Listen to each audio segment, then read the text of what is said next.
जळगावच्या परधाडे येथील रेल्वे अपघातामध्ये 13 जणांचा मृत्यू झाला आणि हे सर्व मृतदेह जे होते ते छिन्न-विछिन्न मृतदेह होते। या छिन्न-विछिन्न मृतदेहांचा ज्या हातांनी त्यांचं शवविच्छेदन केलं ते हात म्हणजे या महिला डॉक्टरांचे होते। आपल्यासोबत ह्या महिला डॉक्टर आहेत की ज्यांनी त्यांच्या हातांनी या सर्व 13 छिन्न-विछिन्न मृतदेहांचं या ठिकाणी शवविच्छेदन केलं आणि आपली जी कामगिरी आहे, आपली जी सेवा आहे, जी प्रतिज्ञा घेतलेली आहे संवेदनशीलतेने काम करण्याची ती त्यांनी या ठिकाणी निभावलेली आहे। आपण त्यांच्याशी बोलणार आहोत की कशा पद्धतीने त्यांचा अनुभव होता। काय सांगणार मॅडम, डॉक्टर म्हणून तुम्हाला परीक्षेला अभ्यासाला पोस्टमॉर्टम हा विषय असतो, मात्र खूप मोठी घटना होती, 13 मृतदेह ते पण छिन्न-विछिन्न अवस्थेत। काय चॅलेंजिंग होतं तुमच्यासाठी हे पोस्टमॉर्टम? बरोबर, तर आपलं सिव्हिल हॉस्पिटल म्हणजे पूर्ण जिल्ह्यातलं मोठं हॉस्पिटल आहे। ह्या ठिकाणी आपले PM होतात, रेग्युलर जवळजवळ 5 ते 6 PM आपले डेली असतात।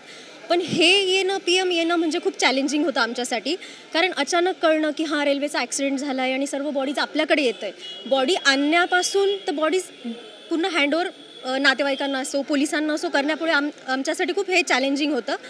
बॉडी आणल्यानंतरच रात्री आम्हाला कळालं की 13 बॉडी जवळजवळ आपल्याकडे येत आहेत। त्यातल्या अर्ध्या छिन्नविचित्र अवस्थेत होत्या, काहींचे हात नव्हते, काहींचं डोकं नव्हतं, काहींचं फक्त शरीर होतं। ते सगळं आपल्याला एकत्र करून त्यांची ओळख पटवणं हे पोलिसांसाठी आणि आमच्या टीमसाठी पण खूप चॅलेंजिंग होतं।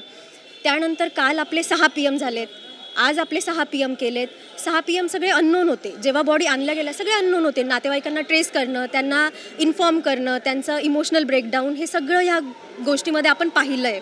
आणि एक कुठेतरी डॉक्टर म्हणून माझं कर्तव्य आहे किंवा आमच्या टीमचं कर्तव्य आहे की आम्ही सर्व संवेदनशीलता एकदम शांतता ठेवून विचार करून सगळं आम्ही पार पाडलं।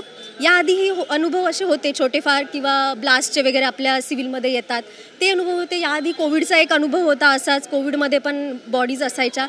पण हा अनुभव म्हणजे खूप अविस्मरणीय राहील कायमच आणि डॉक्टर म्हणून प्रतिज्ञा घेतल्यामुळे हे काम रुग्णांना सेवा देणं हे गरजेचं होतं। पण जर प्रत्यक्षात अशी जर बॉडी बघितली तर अंगावर शहारे येतात, कुठेतरी भीती, दिवसभर तीच घटना डोळ्यासमोर येते। एवढे 13 लोकांचे शवविच्छेदन तुमच्या हातांनी केलं तर कुठे या घटनेचा चेहऱ्यासमोर येते का? कुठे भीती वाटली नाही तुम्हाला? बरोबर, तुमचं म्हणणं अगदी बरोबर आहे। पण हे काम करता करता जवळजवळ मला 2 वर्ष होत आले। 2 वर्षामुळे 200 ते 300 PM झालेत माझ्या हातातून। त्यामुळे हा अनुभव माझ्यासाठी असं होतं की एक शांत ठेवून चेंजेस काय आहे बॉडीमध्ये ते बघून, रिलेटिव्स कोणत्या कंडिशनमध्ये आहेत, त्यांचं ब्रेकडाऊन कसं आहे, त्यांना किती लवकर आपण बॉडी स्वाधीन केली पाहिजे, बॉडीला लेबल करणं वगैरे ते खूप इम्पॉर्टंट होतं ह्या गोष्टीमध्ये। आप क्या बताएंगे? आप भी ये पोस्टमार्टम जो करने वाली टीम थी उसमें आप भी थे, तो कैसा चैलेंजिंग था आपके इस ज़िंदगी में, आपके डॉक्टर के करियर में ऐसा पहली बार हुआ है क्या? कैसा चैलेंजिंग था ये एक्सपीरियंस? बहुत चैलेंजिंग था। इससे पहले मैंने अननोन बॉडी की है, 16 बॉडीज़ यहीं पे किया था। उसका एक्सपीरियंस वाज डिफरेंट, लेकिन ये जो एक्सपीरियंस था वो बहुत ही अलग था। रेलवे कटिंग, फेस अलग, ट्रंक अलग, सारी बॉडीज़ अलग अलग, पार्ट्स अलग, तो चैलेंजिंग था वो बहुत। भूल सकेंगे? जी भूल सकेंगे ये इंसिडेंट? जी नहीं, बिल्कुल नहीं। कुछ सीखने को मिला? सीखने को तो बहुत कुछ मिलता है।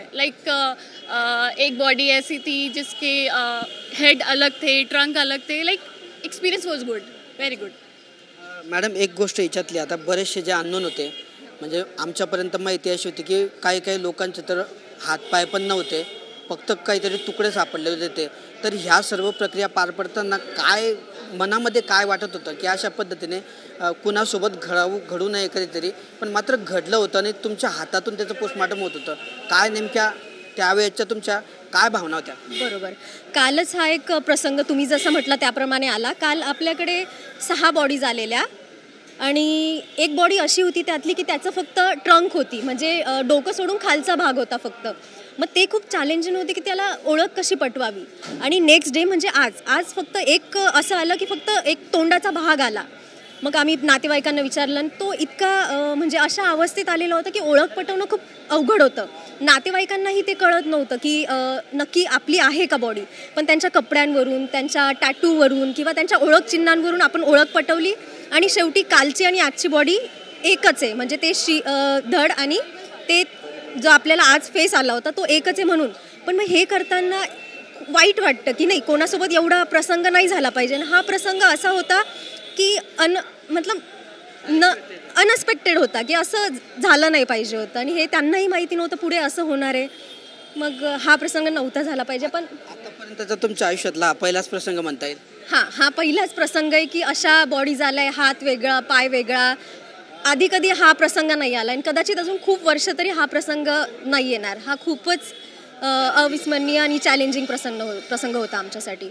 ह्या होत्या त्या डॉक्टर की ज्यांनी हे रेल्वे अपघातातील जे छिन्नविछिन्न मृतदेह होते त्यांचे या ठिकाणी जे आहे शवविच्छेदनाची प्रक्रिया पार पडली. आपण म्हणतो ना की डॉक्टर रिअल हिरो असतो आणि खरोखर या महिला तरुणी डॉक्टरांनी तो शब्द या ठिकाणी सार्थ करून दाखवला आहे. कॅमेरा पर्सन अजगर अलीसह किशोर पाटील, TV9 मराठी, जळगाव.